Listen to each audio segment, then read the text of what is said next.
Hello viewers, আসসালামু আলাইকুম। আজকে আমরা গণিতের একটা পারিবারিক যে রিলেশন, সেই রিলেশনের একটা সম্পর্ক আমরা আজকে প্রতিপাদন করব।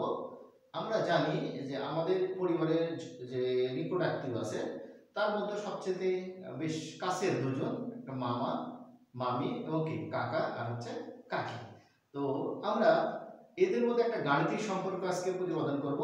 তার আগে যারা আমার চ্যানেলে এখনো নতুন, তারা আশা করি আমার চ্যানেলটি সাবস্ক্রাইব করে পাশে থাকবেন, আর যারা ইতিমধ্যে সাবস্ক্রাইব করেছেন তাদেরকে অসংখ্য ধন্যবাদ।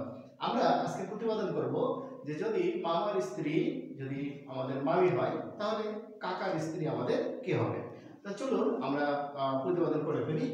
তাহলে আমি এখানে প্রমাণ করার জন্য প্রমাণ আমি ধরে নিলাম যে ধরি বা মনে করি কাকার স্ত্রী এক্স, মনে করি কাকার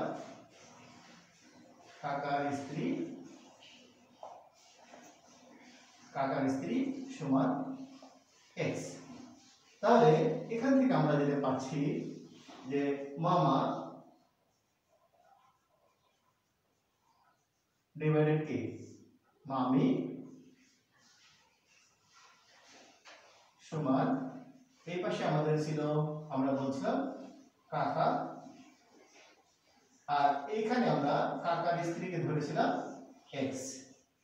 আচ্ছা, এখন যদি আমরা এখানে গাণিতিক নিয়মে আর গুণন করি তাহলে এই পাশে মামা ইনটু এক্স সমান এই পাশে কি মামি ইনটু কাকা। তাহলে আমরা এখান থেকে গাণিতিক যদি গুণ করে দিই তাহলে এক্স ইনটু মামা, আর এই পাশে আমি পাচ্ছি কাকা ইনটু মামি। তাহলে এখান থেকে যদি আমি x টা এই পাশে রেখে দিই, x সমান যেহেতু এই পাশে মামাটা গুণ হয়ে আছে এই পাশে গেলে কি হবে ভাগ হয়ে যাবে। তাহলে কাকা গুণন এইখানে আমাদের মামি, নিচে আমাদের মামা যেহেতু এই পাশে গুণ হয়ে আছে এই পাশে গেলে ভাগ, তাহলে মামা। তাহলে এখান থেকে আমরা এই m আর n কাটা দিতে পারি, এখান থেকে a আর a কাটা দিতে পারি, এখান থেকে m আর m কাটা দিতে পারি, এখান থেকে a আর a কাটা দিতে পারি। তাহলে এখানে x সমান আমি কি পেলাম কা, এখানে থাকলো k a, এখানে k, এখানে i। তাহলে এখানে আমরা x কি ছিল কাকার স্ত্রী, তাহলে আমরা কাকার স্ত্রী সমান কি পেলাম কাকার স্ত্রী সমান কাকি।